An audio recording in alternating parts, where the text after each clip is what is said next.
You good? This is where the story of the homestead begins. First day on the new farm. It's going to be referred to as the homestead. First set down on the homestead. Are you kidding me? The Decoy. Oh man, what a week that we've had. Oh, he's a freaking tank too, dude.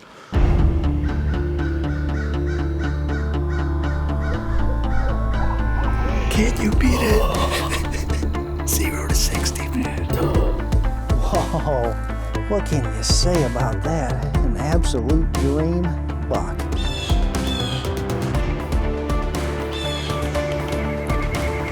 He's done right there, baby. Let's go. He's down right there. Dude, you freaking did it. Oh, man.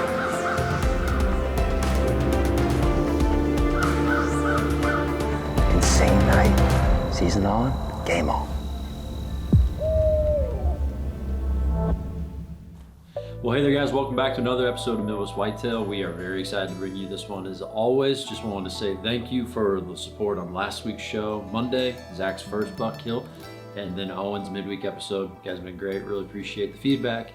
And then obviously on this episode, if you follow along on the social channels, you'll see that Zach had an absolutely epic hunt to follow up his two-face encounter. So really excited to bring you this story. It's one that, you know, as Zach's friend, just really appreciate the amount of time that he puts into not only his deer hunting, but just all year round, his land managers, you know, processes. And obviously on the homestead, this is a brand new piece to him. It's, you know, the next phase in his land ownership journey. And we're really happy for him to get to experience the hunt that he did and ultimately get to share with you guys. Before we jump into it, one quick thing just want to bring to your attention. We have a couple of new merch items on the website here with some new hats incoming as well. So take a look at these. We've got the game day collection that's, you know, in our Chasing November hoodie. It's a very popular item. We figured why not throw in some different color schemes that you could rep at your favorite tailgate or deer camp.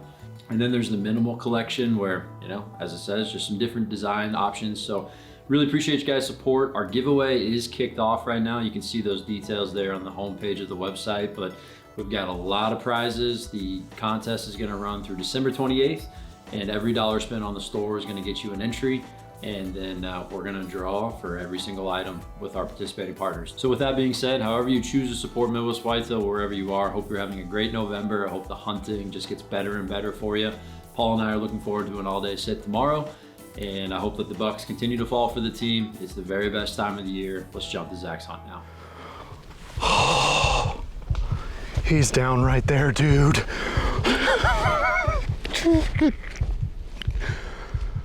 Oh man. Welcome to this week's episode and welcome to Sweet November. For those of you that don't know me, I'm Zach Rozmus, and you know, really I've been a bow hunter since I've been 15 years old. And over the years, you know, that's been a passion of mine that's gravitated also towards the land side of it. And since a very young age, and I remember watching Midwest Whitetail, you know, at the very beginning, and, you know, wanting to own land, that was always my big goal. And that's something that I've seen change over the years, is that, don't get me wrong, I still love getting the bow in my hand and going out and hunting. I love that side of it, but more and more, the land is just as special to me, if not more, the land stewardship.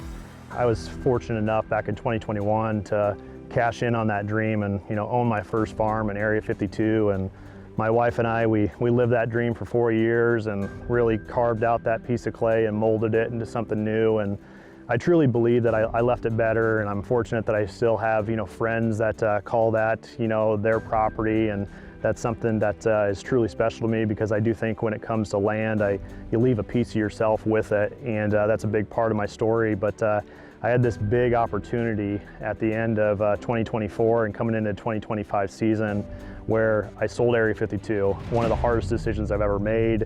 And it didn't come lightly, but it also came with a huge opportunity that presented itself with a new farm that I'm now calling the Homestead, which it just checked all these boxes. And this is where the story of the Homestead begins.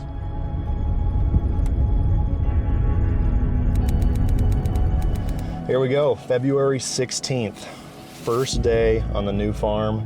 It's going to be referred to as the Homestead. I just signed a purchase agreement on this piece just a couple days ago. the domino that's going to fall is we are selling Area 52. So that's something we're going to talk about quite a bit over here in the next couple weeks and months and what that's going to look like. But today is really first day on the property, showing rye around down here. We got some alfalfa bales in the back and got some axe, and we got some really tough weather conditions over the next couple days. Going to try to give a little sustenance to these deer, get them through these tough weather conditions, but this is going to be a fun story to tell, and this is day one.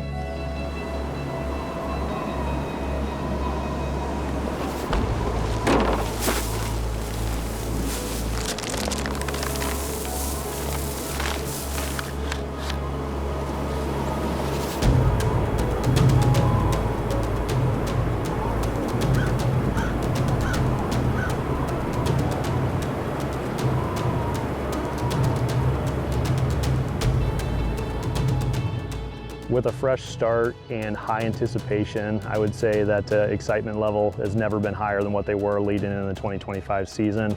I love this idea of having this new toy, having this blank slate, because it's such a diamond in the rough when it comes to the homestead specifically, where it's never been managed specifically for wildlife. And that's something that I always am going to gravitate towards, because I feel like I can better these properties. As we're working our way through this, Gavin just asked me a really good question about, what did I learn from Area 52 and how am I applying that to the homestead? Because, we're talking about learning, talking about applying that and life lessons. Something I'm really proud of that I feel like I incorporated as a really good plan on Area 52 is it didn't have a ton of income that would come off of that property. And what I mean by that is that the agricultural income, but I always tried to return that back into the farm in some way, shape, or form. So any money that was being derived from the property, I was putting it right back into some type of renovation to hopefully make it better. And that's something I hope to continue into the homestead, moving forward, because that can make a big impact as this being a financial investment for both my wife and I. Aside from the financials, because although they're important, they're not the most important thing. To me, that comes with the lessons I've learned through ownership of land is execute a level of patience. And what I mean by that is that when it comes to managing, natives, your timber stand, 5 years is just a blink of an eye. And as somebody that's very much wired in a way where I want to see instant results, that's something that's fun about food plotting is a short period of time. You can see that it takes time with land. And that's why it's so important to identify your plan, have a management plan, have an objectives that you're working towards. So execute a level of patience, but at the same time, be able to capitalize every single spring. That growing cycle is critical, being able to go in there and make moves during that time, because that's something where you can see that growing cycle come to fruition. You can see that green up, you can see the results, you can see the sunlight hitting the floor. But right away, some of the things that were low-hanging fruit that I felt like I could do year one to enhance the property was enhance the food. Whether that's areas that are already open areas, convert those into food locations, and make sure that I could sustain wildlife 365 days a year, not just during the hunting season. So finding out, those different locations where we could carve out plots, one of them being the homestead plot itself. I mean, that's such a scenic location, and that's a spot that every time I think about the homestead, I think about that specific spot. Another top priority that I have for the farm is maximizing the acres. And what I mean by that is specifically those underutilized acres on the property. There's a lot of breakdown when it comes down to CRP, timber, creek, that's all associated with the homestead, which is great, and all the stuff that you want to hear. But there's also a lot of underutilized acres that are predominantly made of black locust trees, which aren't providing a lot for wildlife. And that's something that I know if I can flip those into providing food, shelter, water, something of that sort, that's going to be a top priority for me moving forward. I think the most important thing when I reflect on that, even just a few months into ownership and where I'm sitting now in time, is that learning something new every single time I'm down there. And what I mean by that is that taking all that information and applying that to my plan, being able to adapt and make changes, because oftentimes the property will lead you in a certain direction, or if you're looking for history of deer, maybe if I'm targeting a specific buck, identifying those bedding areas, maybe there's a food plot location down on the farm that I haven't yet identified that I'm gonna figure out through hunting patterns. Every single time I'm down on the homestead, I wanna be obtaining information and applying that to my plan. This is a really cool spot. I think that this is a low-hanging fruit. I'm gonna try to implement a couple food plots this first year, but this is an open area, right now that doesn't have a lot of food or value for them. It sets up really well off of a food source. Definitely a tree stand location. But right now it's so overcrowded with multiflower rose, black locust, that if I can open this up, get a little bit more food source on the ground, early successional coming up underneath it, this is the stuff I love. This is nasty, dude. I mean, deer cannot walk through this.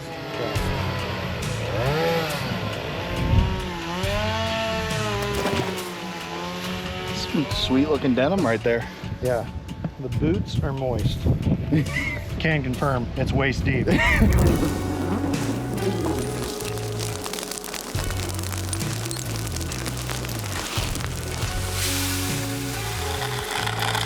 So we made it back to the house. Got it out. Second shed I found on the new farm.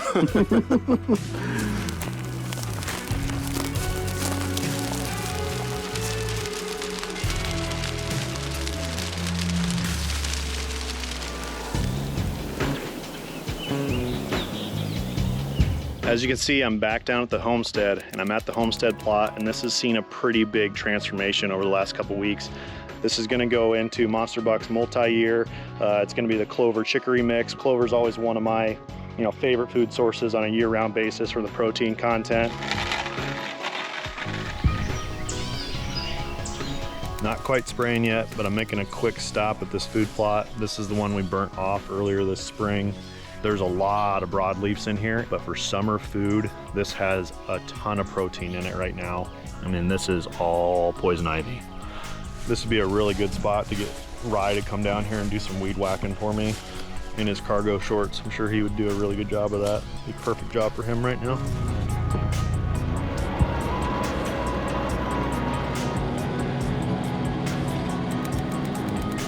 Just finishing up this plot. I could have worked up this area just a little bit more and kind of did away with this, but I saw a couple little frogs and stuff in there, and just decided to just go ahead and leave it.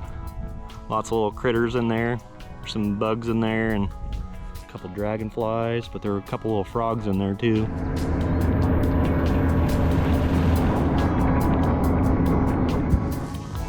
It looks like really good. Holy crap, dude.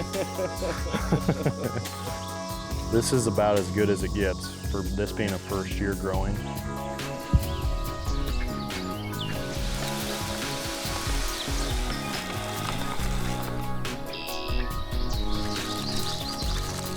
Fourth plot in the books.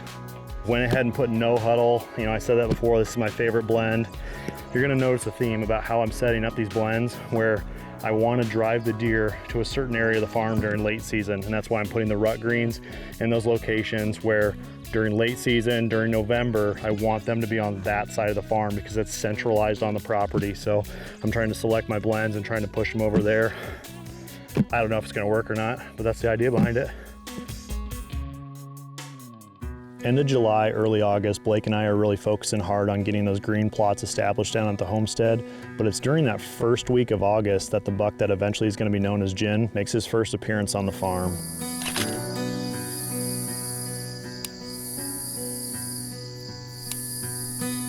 And although it's during the month of August, I typically don't put a lot of weight into a buck showing up during the summer months because they might not be there during the fall. He's an incredible deer, and I'm hoping he's going to establish a home range within the farm.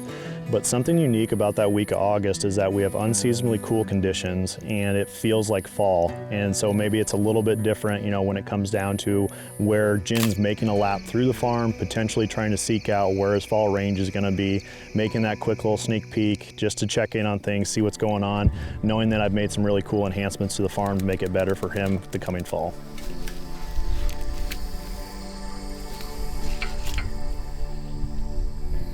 It's 5 o'clock down here and we're wrapping up for the day. It's cool to have a little hub activity where we have the central plot stand location. We just hung another stand location that we can hunt on a south wind where we can see the central plot. So looking forward to that. It's crazy, but we're weeks away at this point. 2025 season is going to be here before we know it.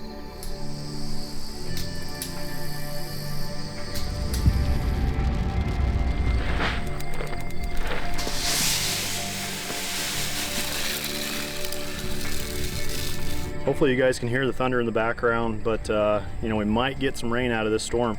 Seems like every cell or system right now is going to continue to blow up, and we need the rain. I mean, it's just powder in some of these spots. It's pretty crazy. Blake's going to show you here in a minute how much these beans have dried out in the last couple weeks. I mean, they went from green to basically right to brown. You know, there really wasn't that yellow stage. But the last thing that we're gonna do here tonight is that we're gonna seed some overcast. But this is a perfect spot where you can talk about the strategy side of it, because what we're gonna do is we're gonna have my contractor come in here, and I own the beans out here, so I have the ability to control what I'm gonna take and leave. And this section in this cove, we're gonna have the combine take one strip along the timber. So I'm gonna put that ryegrass with some overcast right along the timber, ideally making, you know, roughly a 30-yard wide shot right along the timber. And we just happen to hang a muddy tree stand right over here with a south wind. You know, you're gonna have that, you know, green food source right up against the grain. This is potential being a really good spot. If we get south winds where, you know, throughout the entire season, this is a spot that could be really good.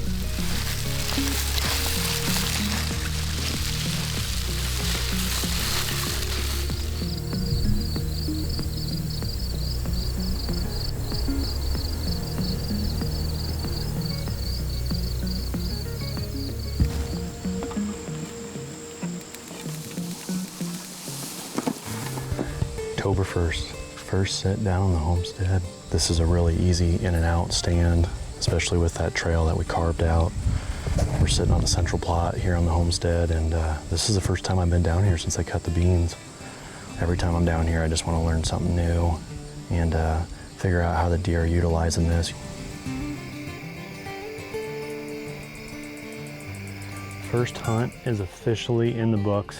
It was a fun one, it really was. It's just kind of like that stereotypical early season hunt where, you know, a couple of young deer came out, and then right at last light, we saw a buck that I didn't recognize him right away. I really didn't. You know, obviously the farm's still new to me.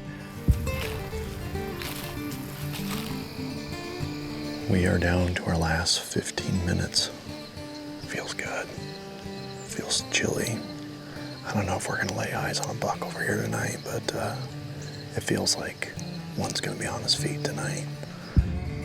We are creeping up on that S word right now. The skunk. I wouldn't have thought that with just the conditions. I thought they'd be moving a little bit better. During the early parts of October, Blake and I are spending a lot of time down at the homestead. Tough, warm conditions, you know, southerly winds, easterly winds, and some really slow hunts down there. And really to change things up and switch it up a little bit, we go over the goat hills. We're able to capitalize on a buck that I call Two-Face. Get past these trees, okay?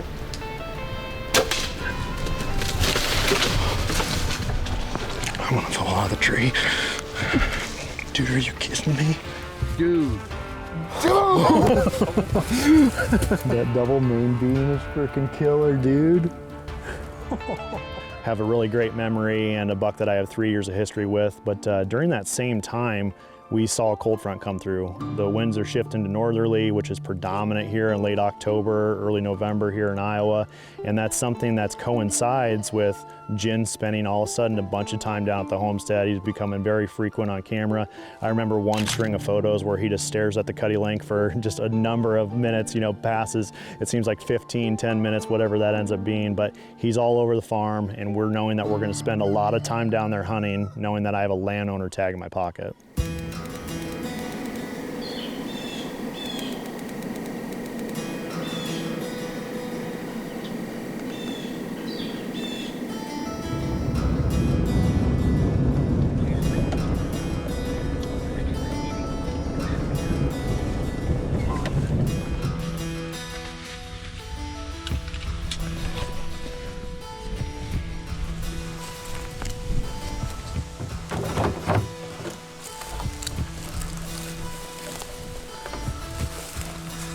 Just how you drew it up.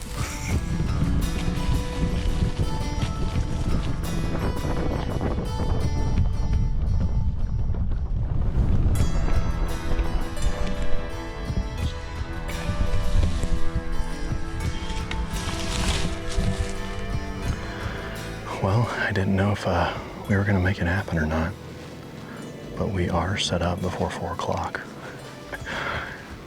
I mean this in like the best way possible. Like anytime you've had a successful week like we have and how much fun we had with Two-Face, there's just so much behind the scenes stuff and switching stuff around, getting batteries, you know, stuff's in different locations. I had some of the stuff from Blake that he normally has from me, and it was just mix match. So, and on top of that, we brought a decoy with us. So running late, but we're here, and I actually think we got in clean too.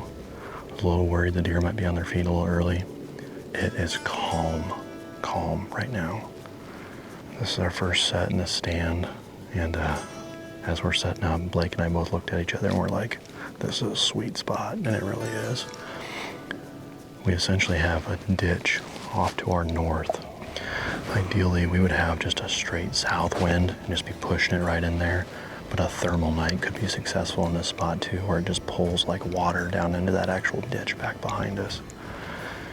When we first got set up, you could definitely feel that there were some northerly kicks to it, which makes me nervous a little bit, because it could potentially work its way right down this edge, which where's I think that a lot of the deer and potentially Jen could come from tonight. And I'm sure you're gonna hear me mention Jen quite a bit tonight and probably for the foreseeable future. He's been crazy active down here the last few days on the homestead. I got hung up at work yesterday, and I think we would have had a really good chance at him yesterday afternoon. He's daylighted multiple times, showing up in locations where we can hunt him. We have some southerly and southeast winds again, but I feel like if we put in the time down here, it's just a matter of time that we're gonna run into him. I truly do believe that. We did bring the decoy, like I mentioned. I mean, it's only, gosh, 25 yards from where we're set up at. We had intentionally made this where I had my farmer go around the edge of these beans with one singular pass to make it the path of least resistance. And if you look in there, there's some overcast and then some winter wheat and some oats as well. We're trying to create that green carpet, path of least resistance along the edge. A little bit of a green to grain transition, just trying to make a sweet spot even sweeter. But decoys are not for every single deer, you know, and we could learn that tonight. But based on what we're seeing on trail camera with Jen, his ears are pinned back, he's posturing when he's out in the central plot. It looked like he was falling around that buck we call Hulk, where a lot of times if they're doing that, Hulk's leaving his scent on a scrape, and then Jen's coming right behind him and covering it up, so showing off his dominance a little bit. So that's always something you gotta make mental note of, and hopefully that decoy is the ticket where if I get him to come out on either the east or west side, have him see that decoy, and I think that could be the ticket to have him come in within bow range tonight.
We saw him. We just laid eyes on Jen for the first time. Really hectic, quick encounter, but he was actually bedded. Almost looked like he was right underneath the central plot stand. Doe came out in the plot. And I almost wonder if there was another doe that was in the plot that we couldn't see, because he came just ripping out of the trees. I mean, like crazy, like he was chasing a doe.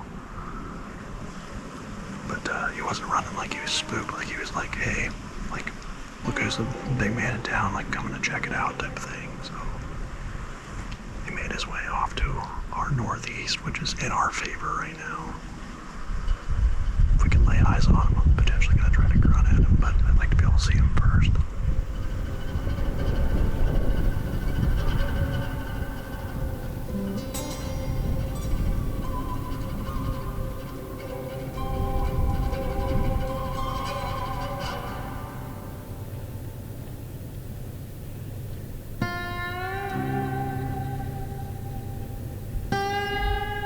Down to our last 40 minutes or so.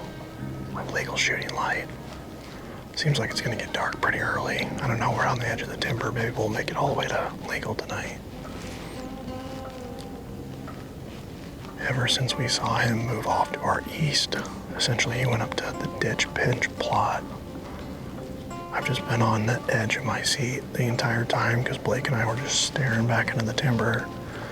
And of course, that seems like when all the squirrels and turkeys and stuff start coming out of the woodwork, but it was just like every snap of the twig and every leaf, you know, crunching. You kept thinking, oh, it's gonna be him. I wouldn't say we're out of the game yet, but it seems like what his pattern he's been doing is that if he's moving over to that plot, he's gonna go down to the rubble. He just seems like he's making that rotation on hitting those scrapes. So I'm just not sure what the chances are of us having him backtrack and come back down his same trail. But if we can just get him to work this way, I really do think that this deer, if he sees the decoy, that could make him commit.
Dude, he's smoked. Blake, he's smoked. He's down right there, dude. Oh my God.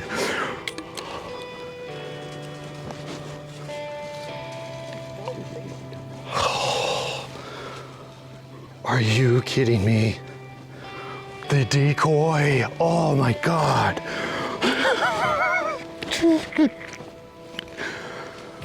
Oh man.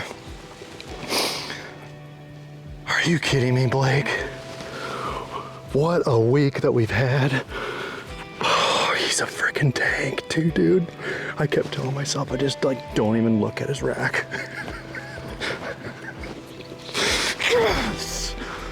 Oh.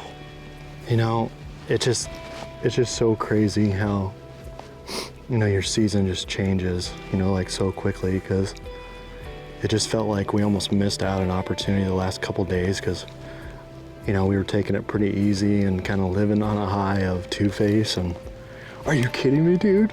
First buck down on the Homestead, and he's freaking dead at what, 50 yards? Just laying out on the beans.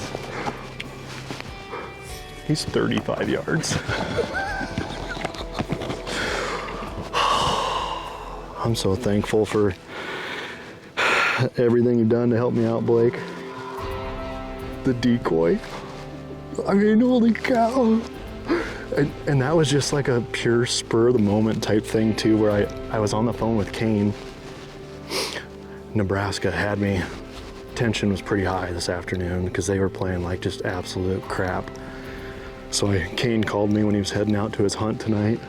And I was like, dude, wind kind of is all over the place, but this is the little area where we need to be. And I sent him some pins. And I was like, the wind kind of sucks though. It's gonna be a marginal wind at best. And I was like, what if I take the decoy? If I can just get him to see it, dude. Because he just postures up in every single freaking photo. Unreal. What's the point of being on Midwest Whitetail if you aren't even gonna chase November? Can you see, Did he come in and do it on the decoy, dude? on the decoy, he's laying dead 35 yards away. Shut up. He's a freaking stud, dude. Let's go. First homestead deer, dude. Well, Blake and I are riding a pretty big high right now.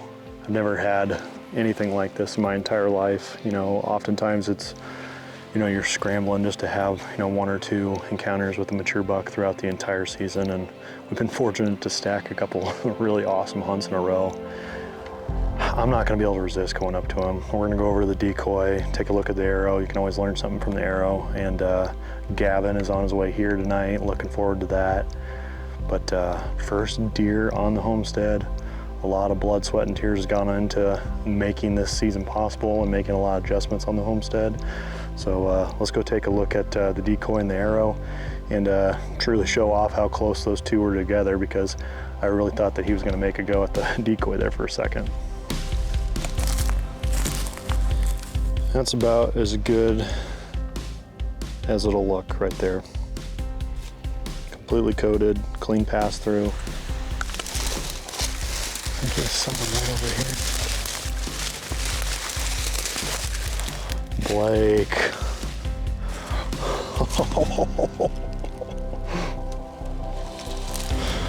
Oh, dude. He's a stud. Oh, dude. You kidding me? He's bigger than I thought. He really is. I mean, I knew he was big, but I mean, geez. Got that caramel color, that dark color on his rack like that. I don't know, I'm just like trying to take the moment, because it's just, you know, there's a lot of emotion tied up into, you know, Area 52 stuff, and I hate to keep talking about that, but I mean, you pour so much into these properties, you know, type of thing, with how much time I spend down here working on stuff, and then we're able to cash in on those fruits of the labor and benefiting wildlife, you know, providing for them, and then, you know, finding ways to manage the farm to hopefully better the wildlife so that you can have more opportunities at deer like this. I mean, for this to be year 1, and hopefully it's just continuing a trajectory, like moving up, where it's only gonna get better from here, I hope. This is gonna be pretty hard to beat. Look at that 2 on his left side. This is what I would always, like, because a lot of times where I didn't really ever notice that he had these kickers, you know, off his bases like this. But that's how I would always tell him right away, because he had this 4-point left side. He would just always remind me so much of T-Bone, that buck I killed on Area 52, my first landowner buck. We knew it was just a matter of time, man. I mean, with what he was doing, these last 2 hunts, being able to capitalize on, you know, 2 incredibly mature trophy, you know, warriors like this. I mean, this is the biggest buck I've had down here on camera at the homestead. By far the biggest and most mature buck that we have, you know, over at the Go Hills, is able to capitalize on that. And, you know, this will probably be a stretch of hunting that I'll remember my entire life, and I'll never forget it. So I'm just really just trying to be mindful in the moment and just try to soak it up, because it truly is, like, I mean, this is a storybook. It just doesn't happen like this very often. I know, dude. Appreciate you coming down, man. Yeah, really man. Do. Yeah. I love it. Yeah, it was a fun one. Decoyed him right in. That's exciting. So, yeah. So here's the tree. And that's where the decoy was, right there. Where did he come from? He came right down we saw him down here originally on the corner. And then as soon as we see him on the corner, he basically sideways walks all the way up here.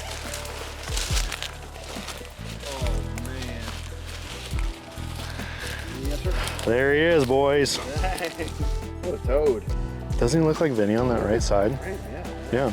I've never shot one that almost has like that caramel color to it. Like, put a little lacquer on it and really shine up, you know?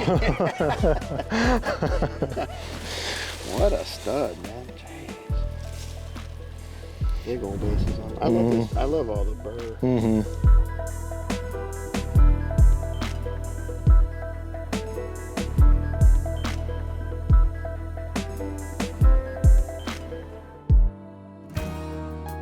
You know, really, gin is only the second landowner tag I've ever filled in my entire life. And, you know, it comes down to being a week of hunting that I feel like I'm gonna reference the rest of my life. And I truly do believe that. And hopefully you guys are able to, you know, relive at least the heart pumping component to that, because that's something when it comes down to the camaraderie of two-face, the highest of highs that I experienced with gin and, you know, being the first deer taken off of the homestead. That's something I just wish I could bottle up and carry with me, and that's something that, you know, capturing these moments in the outdoors on video, that really, I cherish that component of it. As we sit here on November 1st, I don't have a buck tag in my pocket. This is uncharted territory for me.